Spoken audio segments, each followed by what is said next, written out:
You're kind of said it with such finality. Medicine has been destroyed. What do you mean? Well, there were several elements. One of the biggest and first was the loss of professional autonomy. Doctors lost control of their practices. They turned them over to corporations and large insurance companies, if you will.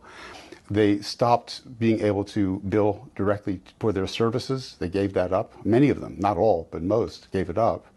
And therefore, they became employees more than actual bosses of their own practice. And they had to then answer to their corporate or other bosses.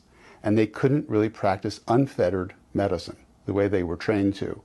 That was a huge thing, the loss of professional autonomy. Then they lost their scientific roots, which is the evidence-based medicine story, and we'll get into that as well.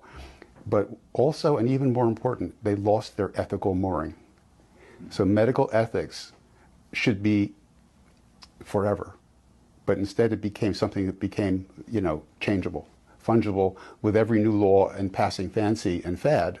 And we are seeing the complete destruction of medical ethics, without which you don't have a profession.